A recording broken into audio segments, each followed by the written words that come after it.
The adjective checkered is an interesting word. It means to be marked by dubious episodes. To be checkered is to be fishy or shady or iffy or problematic or to have questionable behaviors, kind of checkered. In fact, it means to be suspect in character or quality. To have like a checkered past means to have like a past with some bad things in it or some unreputable actions in it or to have been in trouble. They have a checkered past. Today we begin a series called A Checkered Christmas because that's exactly who Jesus came for. People that are checkered souls, messed up, and mixed up. And he's been doing this since time began, by the way. Abraham was old and a little bit of a coward, and God used him. Jacob was a liar and a cheater. God used him. Moses was a little bit of a hothead and had a speech problem, but God used him. Joseph was abused. Elijah was suicidal. Rahab was a prostitute. David was an adulterer and a murderer. Samson was a womanizer. I mean, none of the people get married in the church today, but God used them because God can choose who he wants to use. Noah was a drunk. Jonah was a whiner. He liked to run away from God. Matthew was a bit of a cheater. Martha was a busybody. Thomas was a doubter. Zacchaeus was a bit money hungry. The Samaritan woman was a divorced person. Paul was a Saul, a killer. I mean, you go through the scriptures, and I don't know how people miss it, but God chooses who he wants. He chooses who he wants. He can use a donkey if he wants to achieve something. And he's chosen several donkeys throughout history, apparently.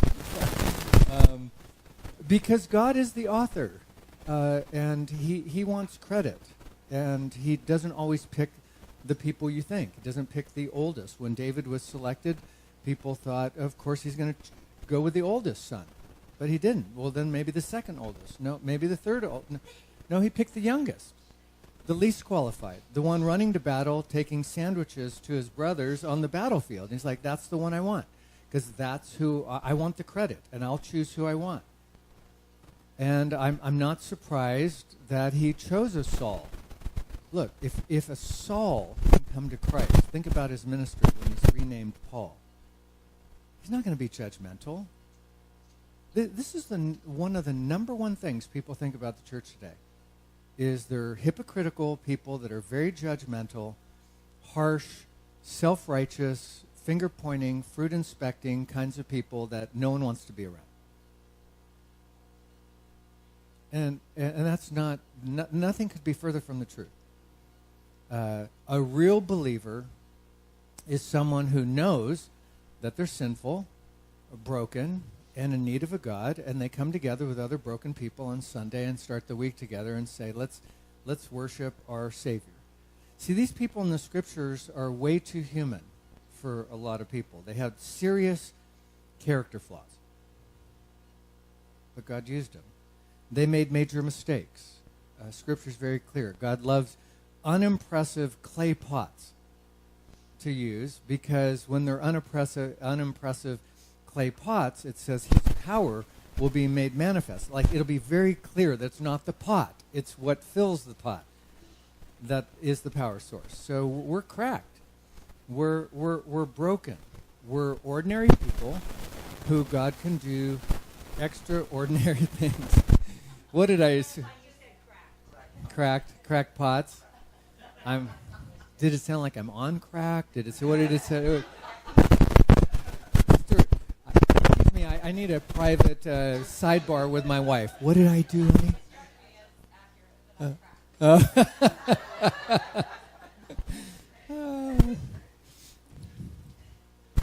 God's not an idealist. There's a lot of people, when they get religious, they get all ideal. And in fact, when I was teaching at Biola, one of my concerns was students would go to these chapels and they'd always hear about the ideals. We'd bring all these guest speakers in, amazing Christian speakers, but they'd talk about the ideal, prayer life, and the ideal man and the ideal, missionary and the ideal, like, whatever. And I'm like, these kids are going to get a complex because someone's got to tell them. None of us are that. None of us have that prayer life. None of us live like that. These are just, the Bible teaches to the telos. Telos is a Greek word which means the ideal. It's like a North Star. It's like, here's kind of the ideal, so it gives you something to shoot for, just so you know which direction to go, to give you something to aspire to. It's not telling you that's where you should be. Are you tracking that? It's not telling you this is where you should be, but you're here, so you're apparently a loser, and you should feel really bad about this gap. No, you should be okay where you're at with an ideal that leads, like, at least I know which way to go. When women read Proverbs 31, right, a lot of them say, don't teach that. I hate that proverb. Because it's the ideal. You could be a woman that does this and that, and you can have vineyards, and she can be a seller of purple cloths, and she can have children that rise up and bless her, and an amazing husband, and this and that. Over a lifetime, over several decades, those are the kinds of things a woman of God could have. But that is not like, this is where you should be.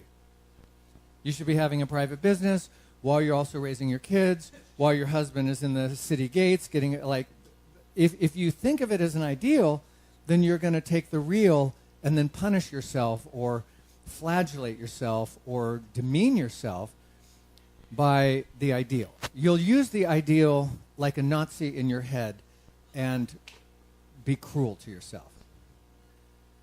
But when you read through the scriptures, these people aren't ideal. And God's not an idealist.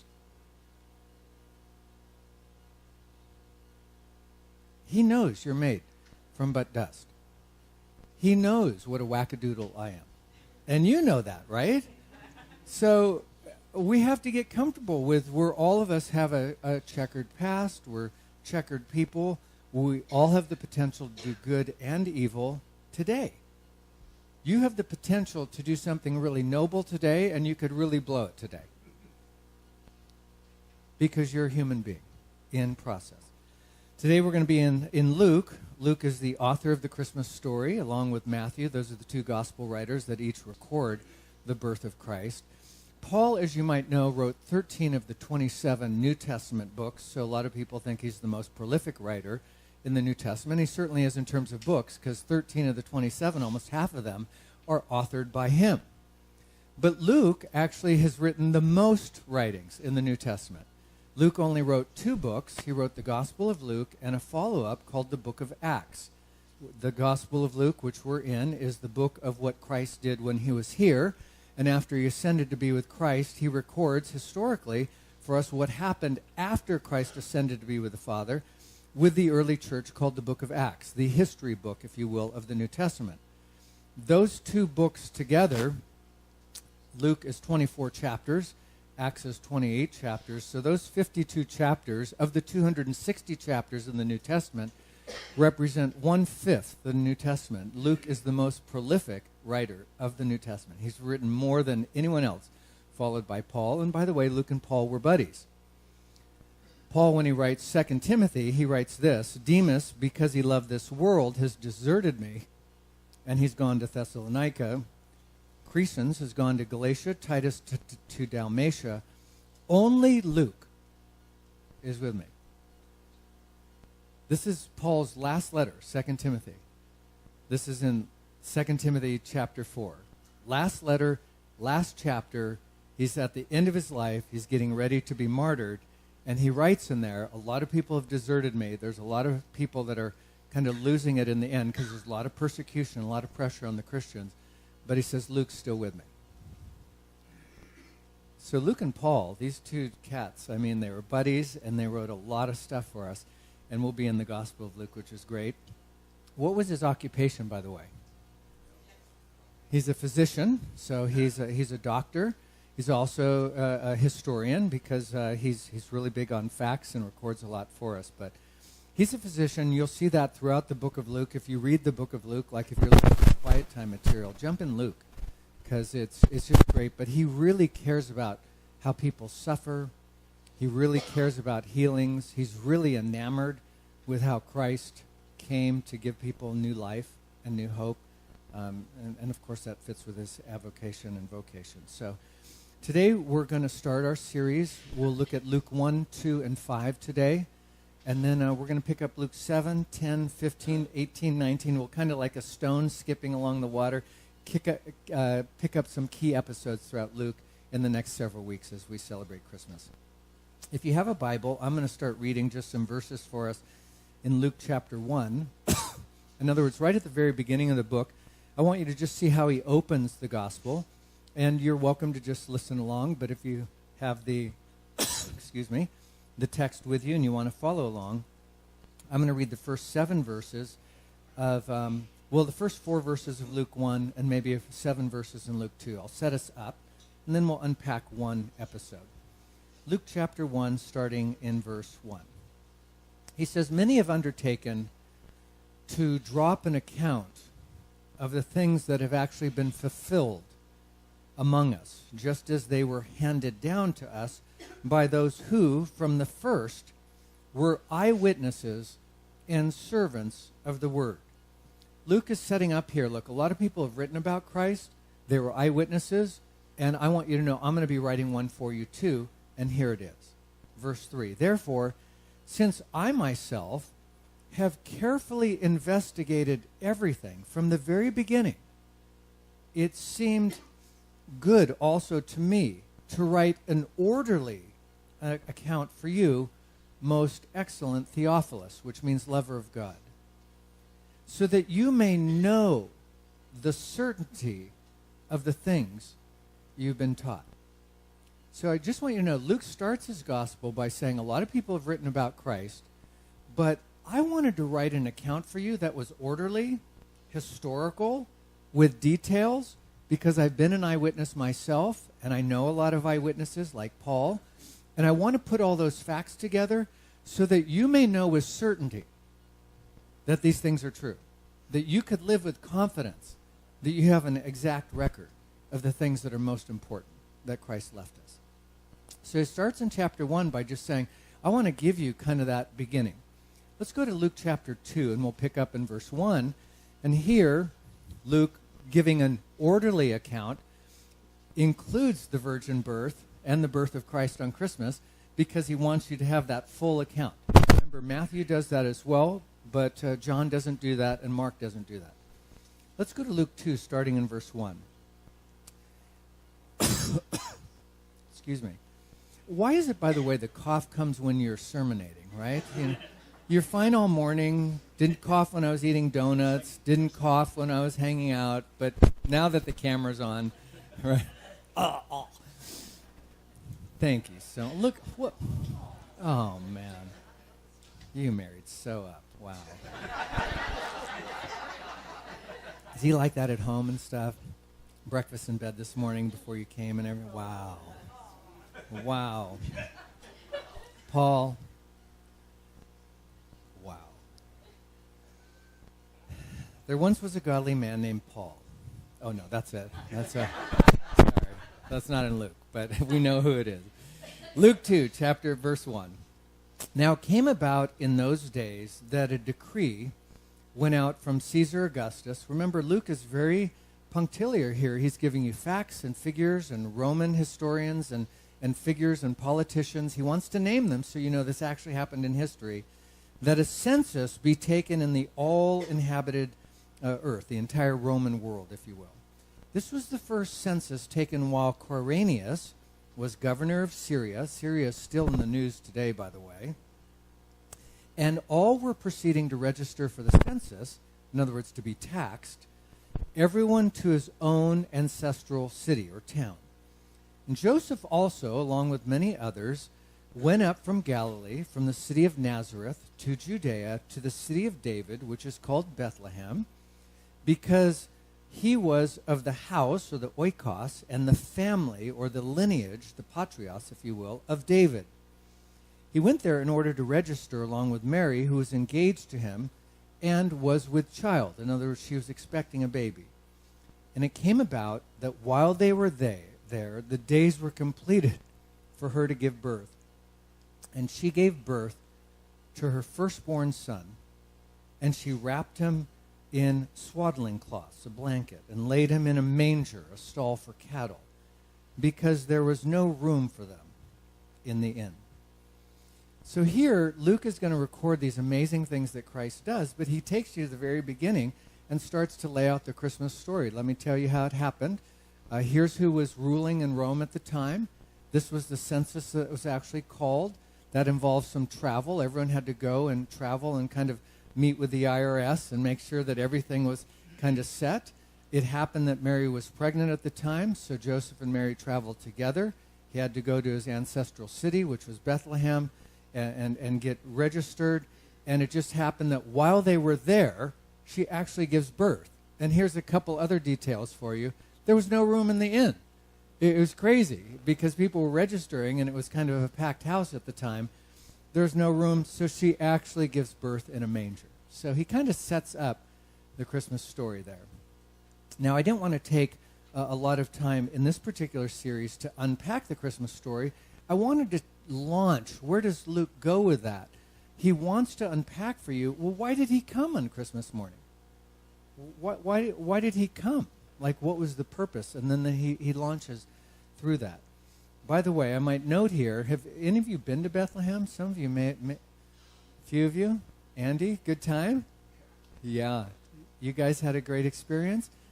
There's the Church of the Nativity actually there. Did you have a chance to go there? The Church of the Nativity is built over the venue they believe Christ was actually born in. So the manger, the rocked out alcove, is actually in the center of the church, and they built the church over it. And you can go there today, and there's a long line you have to wait in. But you can actually go through and kind of see where they believe Jesus was born, which is kind of neat. But Bethlehem is on the Palestinian side of Israel, so it's a little bit of a complicated trip. But if you want to go, maybe we should get a little sign up, right? 2020, 2022 or something, we'll go, right? We'll go together. That's great. Well, what Luke is setting up for us here is he came and everything wasn't right. Notice he wants you to know that it's not ideal from the very beginning. It's not ideal that a pregnant woman be traveling. It's not ideal that there's no room in a hotel while they're giving birth. This is not an ideal story. This is about a God who uses ordinary people with ordinary circumstances because he came to welcome sinners. And this is so radical. He came for outcasts, wrongdoers, transgressors, adulterers, reprobates, outcasts, castaways. He came for the unwanted, the unaccepted, the untouchable. He came for strugglers. He came for people like you and I, people in process. He came for the poor and the despised and the hurt and the broken. And what you're going to see throughout the Gospel of Luke is he records very clearly for us, Jesus rejected no one. Jesus ignored no one. His scope of love included everyone, even the Pharisees, who he confronts the most. He's trying to help them see that their self-righteousness is not true righteousness because he cares about them as well. So today, I thought we'd just take a little sample from Luke chapter 5. So if you have a Bible and you want to follow along, we're going to just take one little episode. Now that Jesus has come on Christmas morning, and he came for people with a checkered past, let's see some of these encounters he has, and we'll just choose one of them. And it's short, and it's familiar. It's nothing crazy, but it's so profound.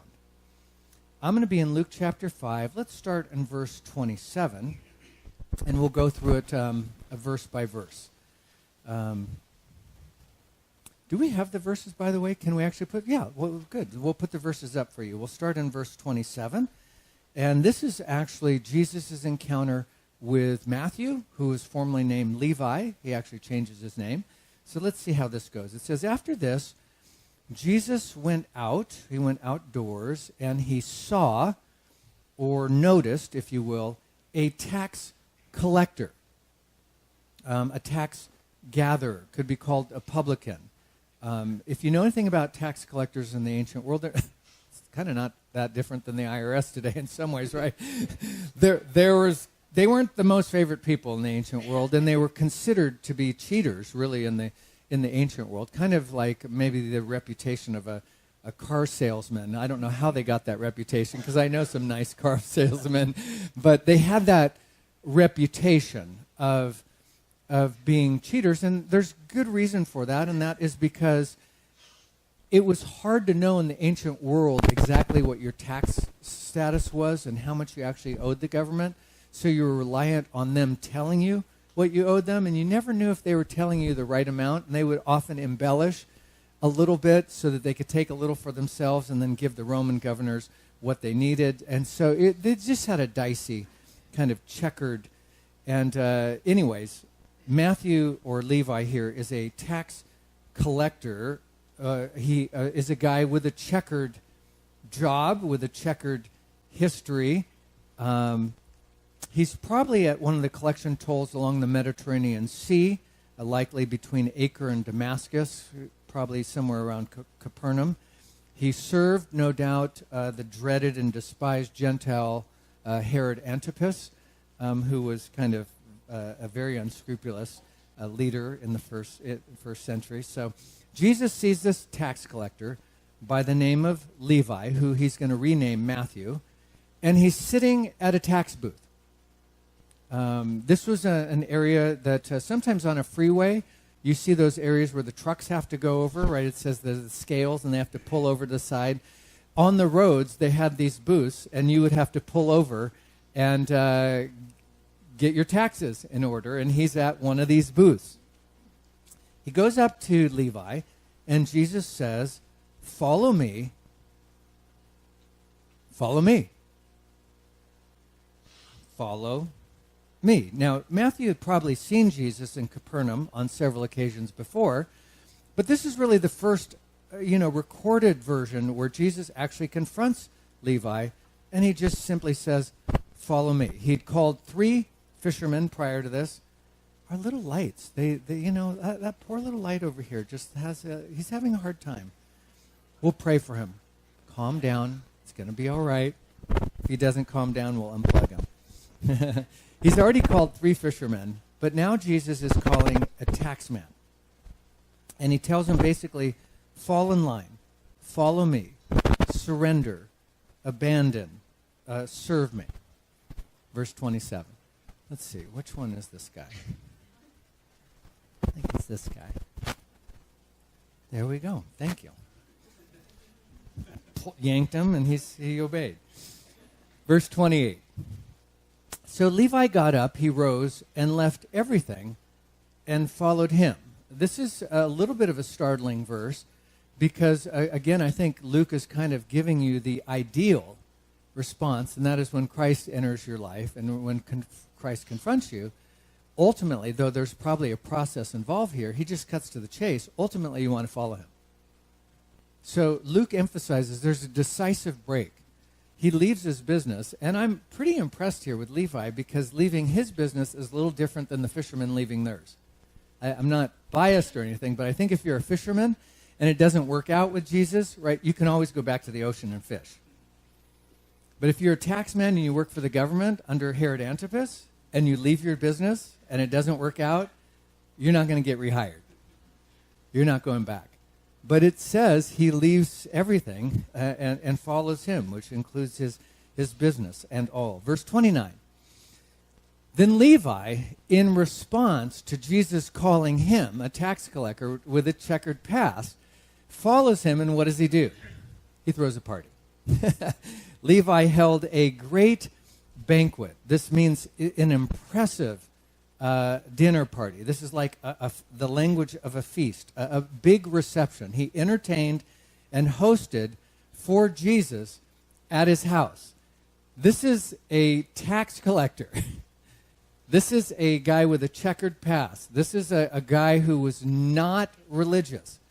This is a guy who apparently is very moved now by Jesus including him, and he's going to throw a party. And a large crowd of tax collectors, other publicans, and others were eating with them.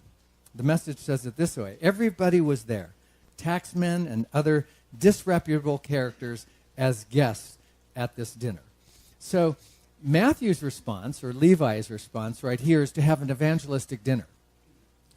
He is so moved by his relationship with Christ, he has a meal with a mission, a party with a purpose. I was reading one writer, Riley, who's an old commentator. He's a great guy. Says, a converted man will not wish to go to heaven alone. And Matthew seems to have that in him. He just started following Christ. He just started his new life. He's left his IRS job with the Roman Empire and now doesn't even totally know his future, but he knows who it's with. And he hosts this party and has every tax-collecting friend he knows and all the yuppie-yups that he's connected with at his home. Remember, Jesus doesn't even own a home. But he's throwing a party for Jesus in his home, which I think is really, really cool. So that's awesome. Anyways, let's go to verse 30. But the Pharisees and the teachers of the law, that is, the religious people of the day, the scribes, the religious scholars, and those who belonged to their sect, they complained. Now, to be honest with you, the text doesn't tell me. I don't know if they were included in the party and were there and actually saw what was happening, or if they were outside the party and heard what Jesus was doing, or if they crashed the party uninvited and were spying on Jesus. It doesn't tell us, but the religious people basically started to complain bitterly, by the way. It means murmured or grumbled. They muttered. They were indignant. They made a bone of contention to his disciples. So they start to, we only know like there's a few fishermen, and now Levi, that renamed Matthew, is just one of the few disciples. I mean, this is very early in his ministry. They're already complaining to them. This is like setting up the hostility that will 3 years later mean they're actually going to want to kill him. But they're hostile from the get-go. They're bitterly complaining. They were greatly offended. And they're asking the disciples this question: why do you eat and drink with tax collectors and sinners? Like, how could this be? Like, if this is the most moral guy on the planet, if this is a real prophet from God, if this is God with us, if this is Emmanuel in the flesh, if this is the Holy One, then answer me this. What is he doing eating and drinking? That means socializing, partying, enjoying. Tax collectors, crooks, sinners, irreligious people, outcasts, the riffraff of society, like the people with a checkered past. Why would God hang out with people with a checkered history? The New Living Translation translates this verse this way: why do you eat and drink with such scum? See, there was a dichotomy in society in the first century, and by the way, there's a dichotomy today for some people. These are the good people, and these are the bad people. And today there's a sense of, if you're politically correct, you're the good people, and these are the values you must have, and this is what you must think. But if you don't fit that, then we don't want you to speak on our college campuses. Then you're going to be a hate group.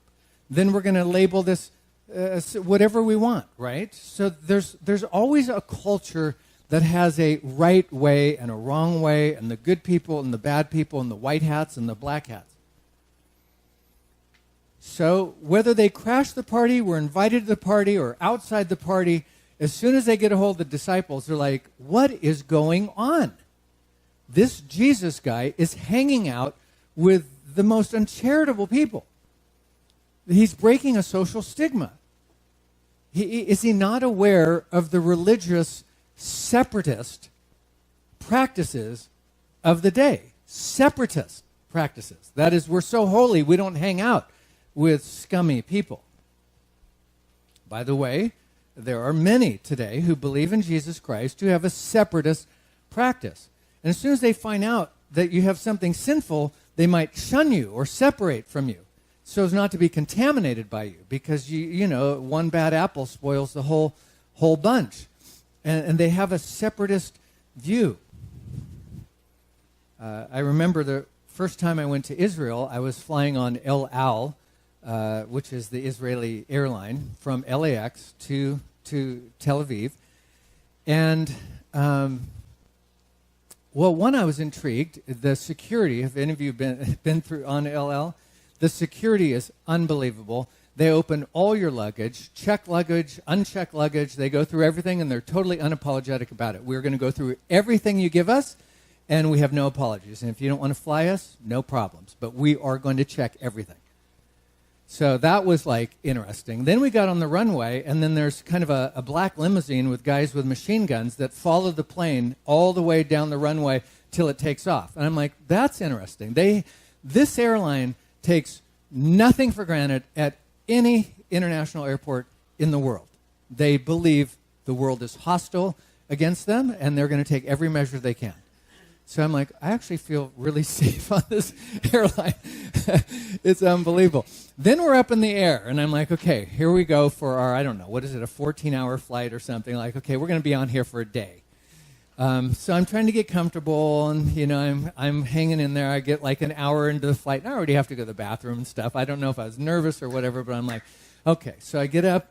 I'm going down to the bathroom, and I'm starting to notice, you know, as you're going down the aisles, like, okay, there's people with, like, bags. They had big garbage bags, clear ones, tied all the way around them. They had gift-wrapped themselves. These are Orthodox Jews with the long beards, the phylacteries, that is the binds around, and the phylacteries on their foreheads, and they're in a clear garbage bag. So I'm like, someone has to, what's going on here? I don't know what's going on. I'm just, like, making my way to the bathroom, like, well, because we were flying over cemeteries, Orthodox Jews believe if you fly near or over a dead body, it could contaminate you and soil you. So to protect themselves, they put themselves in a bag while we were flying during the flight. I'm like, okay, that's really separatist.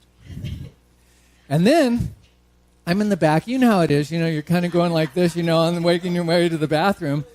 I kind of bump someone who's an Orthodox Jew, and he turns around and says, "Did you touch me?" I was really tempted to lie, because I was like, I'm like, I don't know. I think I did. Don't touch me. Because I'm not an Orthodox Jew. You can tell. I don't have all the stuff. I'm like, my name is David. It's a Jewish name. But it was like, you contaminated me by touching me. So this is very real today. That's in the 21st century. Go back 21 centuries and really immerse yourself in that, and then start to put yourself in the mind of a Pharisee who's been trained to not eat, touch, be near dead things, Gentile things, ungodly things. And they're like, who is this guy who's eating? He's eating, socializing, partying with people that are sinful, broken, checkered. Verse 31. Well, Jesus apparently heard about this complaining and grumbling, and he responds to it. Jesus answered them, it's not the healthy, it's not the well, it's not the whole who need a doctor, but the sick. Now, of course, when Luke heard that, he's like, I'm recording that part for sure. I mean, he's a physician himself. It's like, this is amazing. And I think probably because Luke's presence there, Jesus might have even used this illustration just with him in mind. It's not those who are healthy who need a doctor. It's the sick. Now, that's an interesting commentary Jesus is making about mankind. He's very direct here. He's saying we're sick. We're ill. Verse 32. I have not come. Now, here's the Christmas part of it.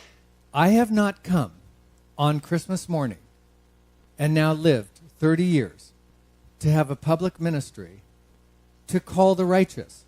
I didn't come incarnate, leaving the heavenlies and all its angelic majesty, to come down and cram myself into human flesh, to call righteous, pious, virtuous, better translated, proud, arrogant, haughty, presumptuous, sanctimonious, self-righteous people. Righteous is kind of a bad translation. It should probably be translated self-righteous. I did not leave heaven to come give my life for self-righteous people, who think they don't need God. I didn't leave heaven on Christmas morning and come and jam myself into human flesh and walk among you. And eventually, he hasn't done it yet, but to take on the sin of the world for self-righteous people who think they're better and don't need God because they're so good. I didn't come for self-deceived people, but sinners. People aware of their sinfulness. People aware of their brokenness. I came for real people, immature people, broken people, people with problems, people with a checkered past, people who know they need a God. That doesn't mean they're not good people. They could be good people and noble and trying to live lives with character and dignity, but they know something's broken and they know they can't do it on their own, and they know enough to know, I've got some wackadoodle stuff going on. The message says it this way: who needs a doctor, the healthy or the sick? I'm here inviting outsiders, not insiders, an invitation to a changed life, changed inside and out. The Living Bible says it this way: it is the sick who need a doctor, not those in good health. My purpose is to invite sinners to turn from their sins, not to spend my time with those who think themselves already good enough. What I find so amazing about this small passage, and that's all the verses we'll do today, is Jesus said, this is why I came. I went after them, I sought after them, I initiated a relationship with them. I came on Christmas morning for people with a checkered past. I didn't come for people who don't think they need God. I didn't come for people who think they're good enough. I came for the lowly, the humble. And he says, I agree with the Pharisees. People are sinful. They're broken. They're right. Why would God hang out with people that have all these issues? Like, I agree with that. What I don't agree with is they're in total denial because they think they don't have a need. The yucky people do. They're in cuckoo land. They're self-deceived. They're self-righteous. They think because they light a candle, they're good with God. They think because they tithe, they're good with God. They think because they pray, they're good with God. They think that because they sacrifice, they're good with God. But they're not. They think because they have the scriptures, they have the holy word of God. Jesus says, but it points to me. The scriptures point to me. You need me. So in closing, checkered is an interesting adjective. It means a dubious person or past. It means someone who has something fishy or shady or iffy or problematic or questionable. Something's off. That's me. It's someone who's a little suspect, someone who has some bad things or unreputable things or some troubled things in their checkered past, in their checkered life because of their checkeredness. A good and bad person who's got good, but some things are off. The scripture says we're a checkered church. We're going to have a checkered Christmas because Jesus came, not for healthy people. Not for people who think they are all good. He came for real people that have a problem or sick. Amen?